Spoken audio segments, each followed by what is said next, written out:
dia a todos e a todas. Hoje queremos refletir sobre a contribuição dada a uma igreja sinodal e missionária por aqueles leigos e leigas que assumem e exercem os ministérios instituídos de reitor, acólito e catequista instituído.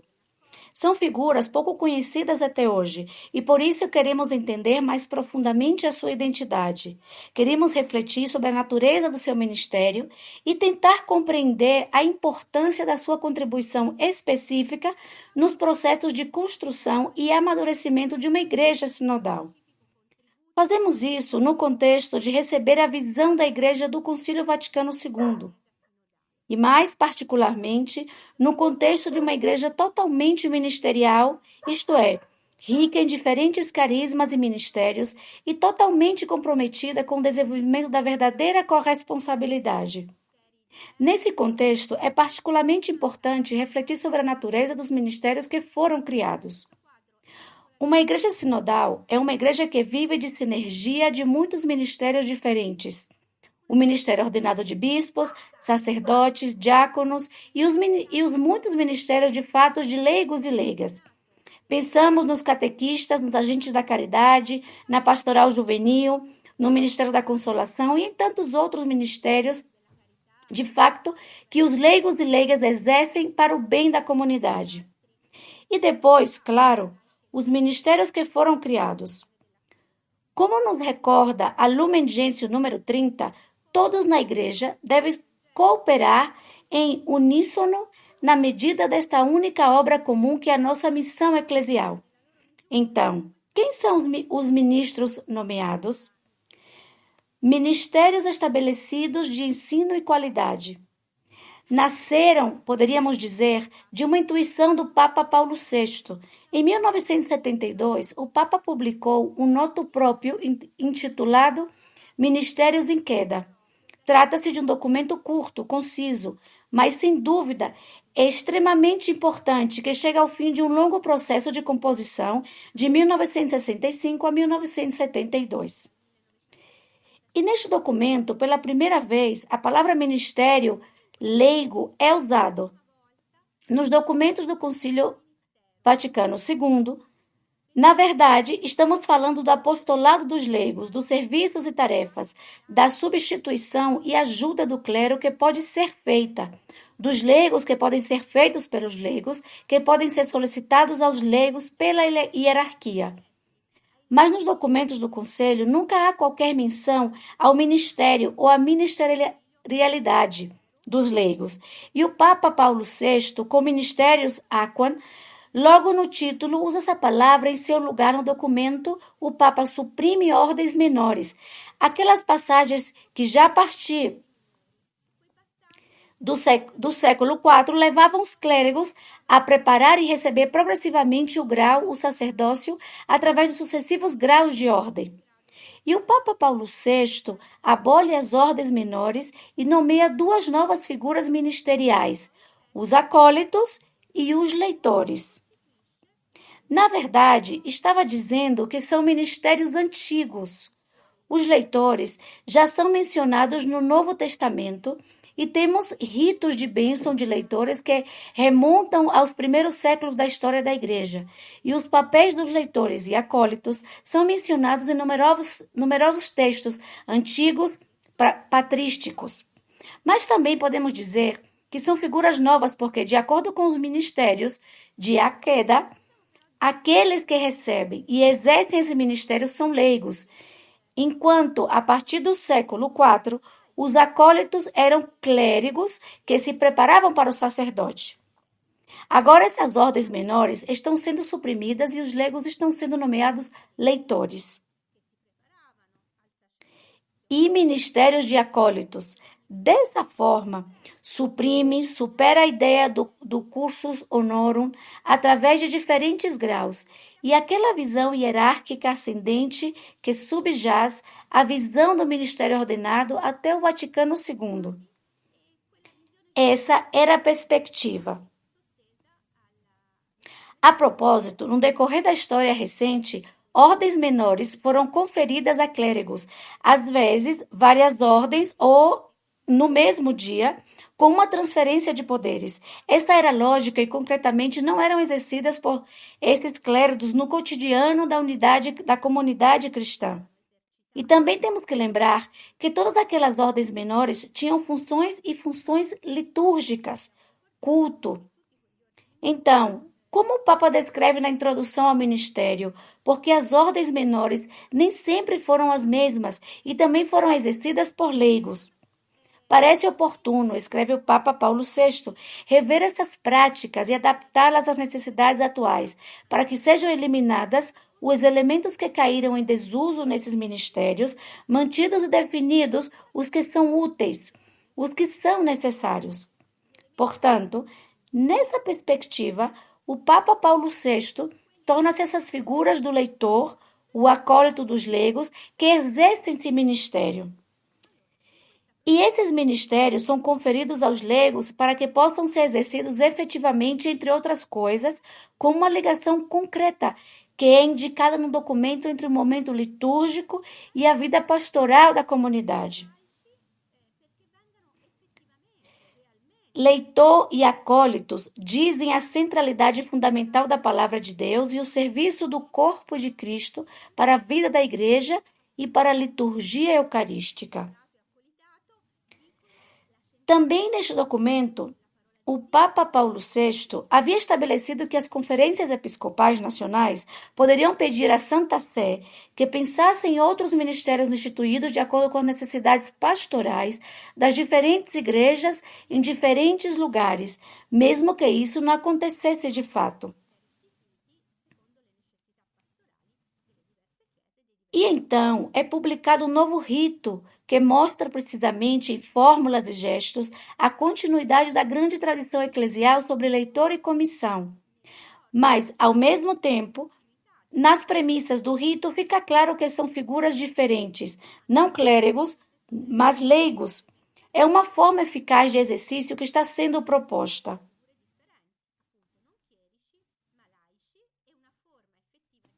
O documento de Paulo VI, no entanto, tem algumas limitações.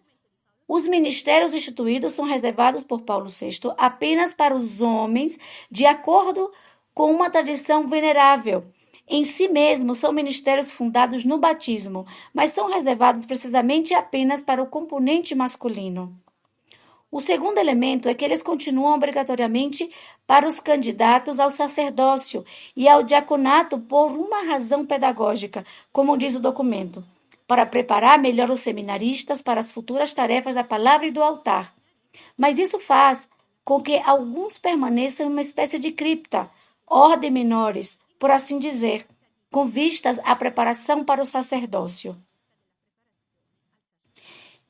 E, acima de tudo, eu diria que não há um repensar global do ministério da igreja, começando pelos ministros, com esses novos ministérios, e permanece, na maioria dos casos, figuras desconhecidas dos cristãos, mesmo os cristãos praticantes. E aí, o que é reiteradamente denunciado é a exclusão das mulheres. E isso leva a uma quase sobreposição ou repetição entre ministérios que são de fato exercidos por tantas mulheres. Pensemos nos ministros extraordinários da comunhão e nos ministérios instituídos, nesse caso os acólitos. A tão esperada virada ocorre 49 anos depois dos ministérios. Em 2021, quando o Papa Francisco publicou um noto próprio intitulado Spiritus Domini, com o qual modifica o Código de Direito Canônico para o Cânon 230. E agora as mulheres podem ser instituídas como leitoras e acólitas. E alguns meses depois, em maio de 2021, o Papa Francisco publica um segundo noto próprio intitulado Antico Ministério, com o qual cria uma nova figura de ministro instituída pelo catequista. Mais uma vez, esta etapa é uma grande novidade. Certamente os catequistas são figuras muito antigas e figuras ministeriais muito antigas. O Novo Testamento fala disso, os escritos dos padres dos primeiros séculos falam disso, mas não tinha um rito antigo de instituição, de bênção do catequista, e as ordens menores eram, como dissemos, tarefas litúrgicas. Aqui, por outro lado, temos uma tarefa eminente e diretamente pastoral, de formação, de educação na fé. Podemos nos aprofundar no significado e na natureza dessa figura ministeriais, leitores, acólitos e catequistas instituídos, homens e mulheres. Vou ler as 3 cartas que acompanham estas passagens. Carta do Papa Francisco ao Cardeal Ladaria, por ocasião da publicação do Spiritus Domini. Carta de Dom Hux, prefeito do Discatério para o Culto Divino, que acompanha o rito para a instituição dos catequistas, e novamente a carta do Papa Francisco de agosto de 2022, pelos 50 anos de ministério, em que apresenta essa raiz batismal do ministério do Evangelho.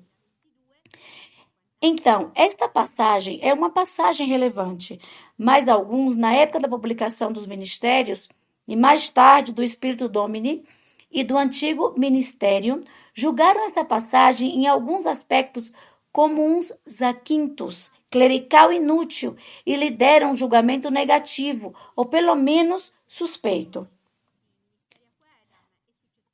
Algumas pessoas dizem, mas já existem ministérios de fato de leigos engajados como leitores, como ministros extraordinários de comunhão.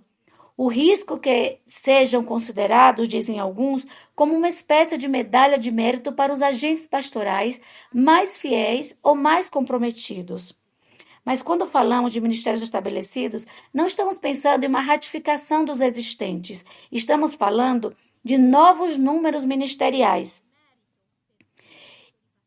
E no contexto da natureza multiministerial, eu diria constitutivo da vida eclesial, por conseguinte, gostaria de abordar a questão: quem são os ministérios nomeados? Qual é o papel específico numa igreja sinodal? E, sobretudo, por que elas existem? Onde está a diferença entre outros ministérios leigos de fato?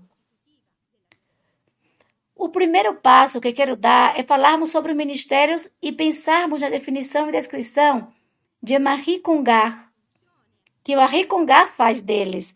Falamos de ministérios que há uma atividade de serviço eclesial, que é inspirada por um carisma, por um dom do Espírito Santo. E esta atividade, quando assume o caráter de um serviço determinado, contínuo ao longo do tempo, reconhecido pela igreja, pelo bispo, como uma realidade que edifica a comunidade cristã. Quando essas condições são atendidas, ela é chamada e definida como precisão com o ministério. E hoje temos 3 tipos de ministérios na Igreja Católica: o ministério ordenado, o bispo, sacerdotes, os diáconos e os muitos ministérios, de fato, que mencionamos anteriormente. E depois, os ministérios instituídos do erudito de qualidade e do catequista. Para entender a peculiaridade, a especificidade de cada ministério, é bom lembrar primeiro para o fundamento, a fonte, e depois os bispos, sacerdotes e diáconos ordenados são constituídos com o sacramento da ordem para a vida. E assim passamos a assumir um ministério de fato quando há um mandato do bispo ou um pároco, com uma oração ou com uma celebração de um mandato, em que o tempo durante o qual aquele ministério de catequista, ministros ordinários da comunhão, deve e pode ser exercido. 1 ano, 3 anos, 5 anos. O caso dos ministérios estabelecidos, a fundação baseia-se, antes de tudo, no batismo, no rito da instituição. Então, há um rito particular, um rito sacramental que o bispo geralmente preside na catedral, porque é o ministério e para a igreja local que gera essas novas figuras. Afinal, os leitores, os acólitos, os catequistas instituídos são cristãos que receberam iniciação cristã, que já são sujeitos responsáveis no povo de Deus, que são portadores ou portadoras de um carisma que lhes foi dado pelo Espírito Santo, necessário para a edificação da igreja, e o rito da instituição pela forma. Sua subjetividade batismal molda, qualifica, define de maneira particular para o serviço da igreja. Então, não basta apenas se referir ao batismo. São ministérios batismais porque têm esses fundamentos.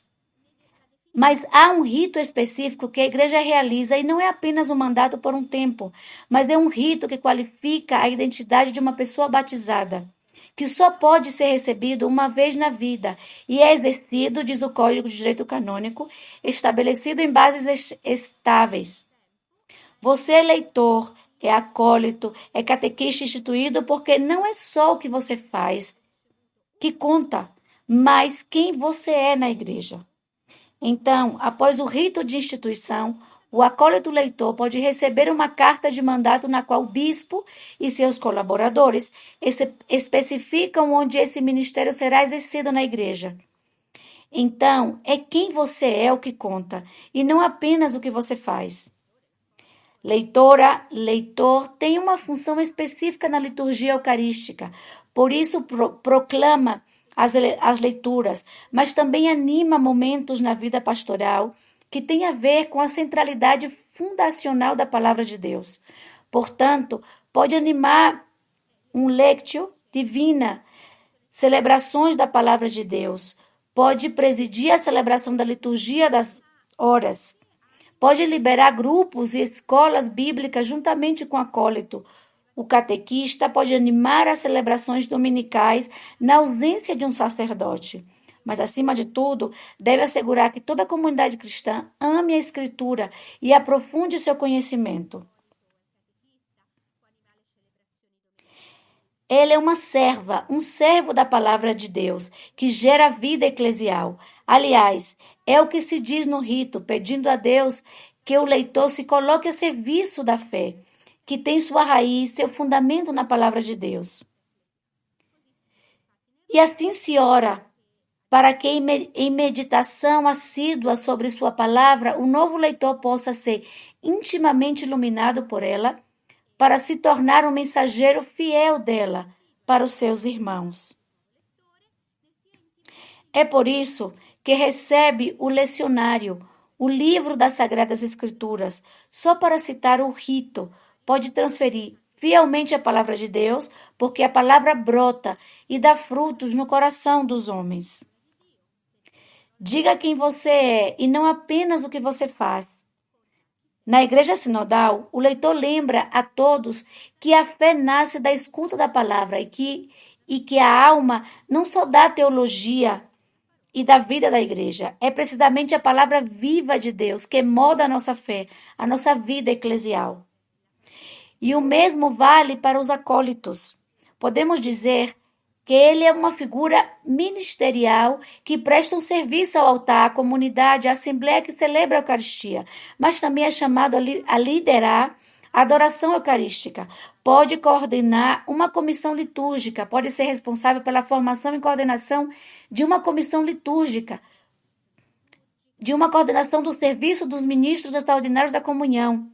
Mas, acima de tudo, como o próprio rito diz, o acólito deve ter amor pelo corpo de Cristo no altar, mas também amor e serviço ao corpo de Cristo em seus membros pobres e sofredores, os doentes, os idosos, aqueles que vivem em situações extremas de fragilidade. Assim, a qualidade e o coro transmitem uma mensagem a todos com sua vida e sua paixão pela Eucaristia, pelo corpo de Cristo. É o facto de a igreja ter o seu cume, a sua fonte de vida na Eucaristia, através da qual a igreja edifica e cresce como povo de Deus.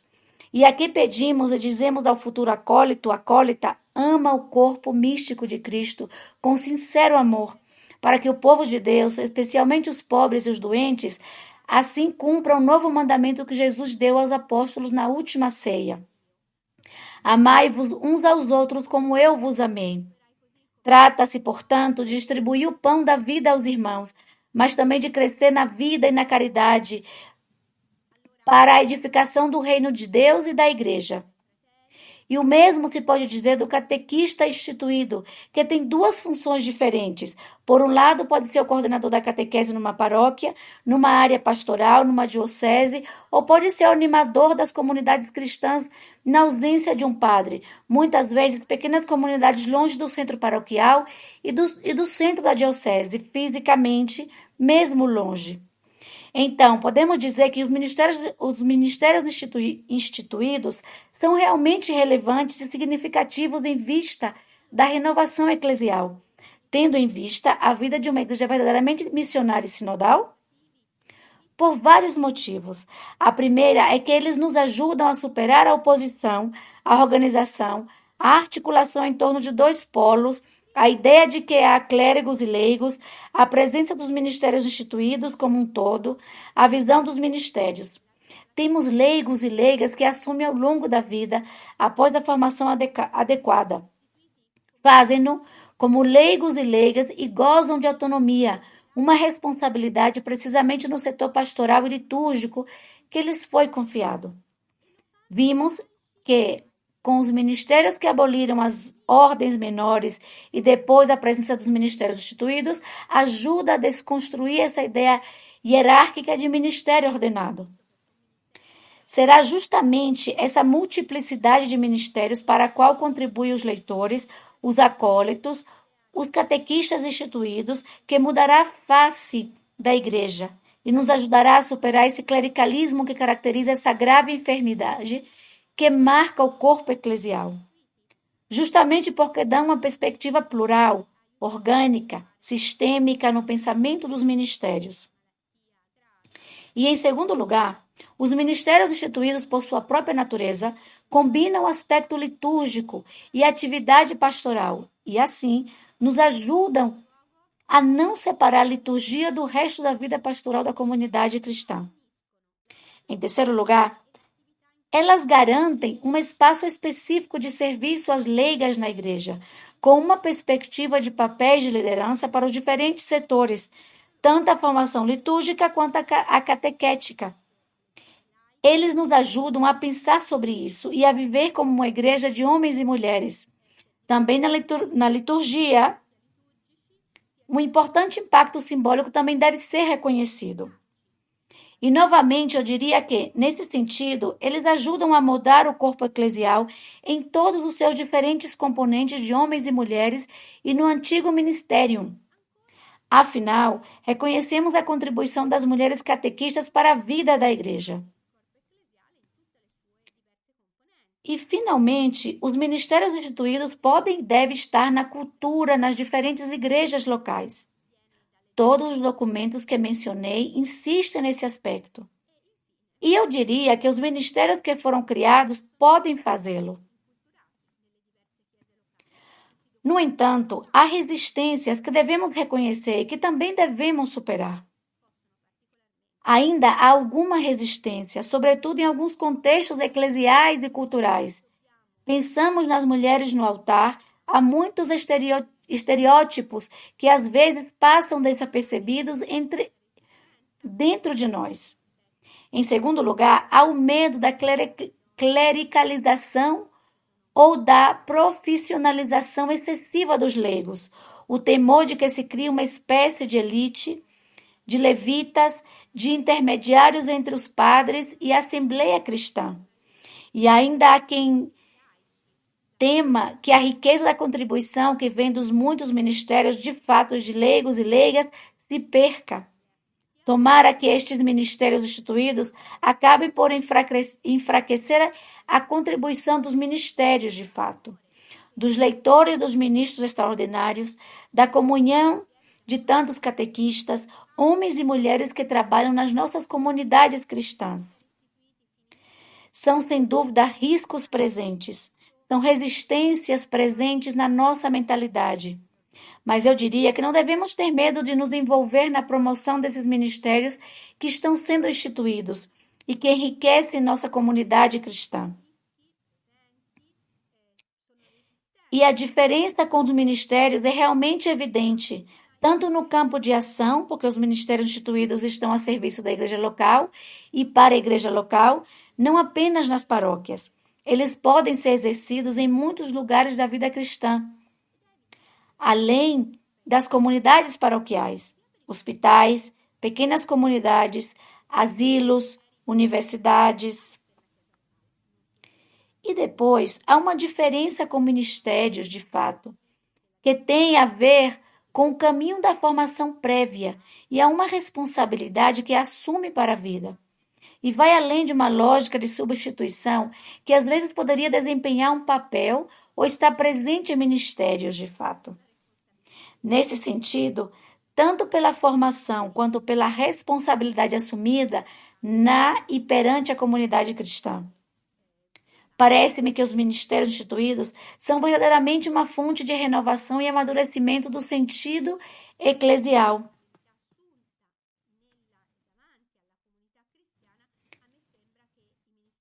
Para concluir, gostaria de deixá-los com uma foto. A imagem é a da dança, é a do balé, de uma coreografia. Na dança temos um corpo de balé, temos muitos sujeitos diferentes que, juntamente com o movimento dos seus corpos, com seus movimentos, com a relação entre eles, criam uma cena e juntos transmitem uma narrativa através da dança de seus corpos. Então, em um balé, as diferentes figuras se constroem, se reconhecem no movimento, mas também juntas ministram aquela antiga Dan Spiritu Domini un Ministerium, nos dá uma nova coreografia e a presença de novas figuras ministeriais, de leitores, acólitos e catequistas, homens e mulheres, nos permite compreender que juntos dançamos e constituímos essa obra coletiva. Esta é uma missão que pertence a todo o corpo eclesial. Oferece-nos a possibilidade de pensar mais abundantemente a vida comunitária. Oferece-nos um testemunho e uma realização concreta de uma diaconia comum, mais eficaz, e permite viver uma liturgia eucarística mais viva e mais vital.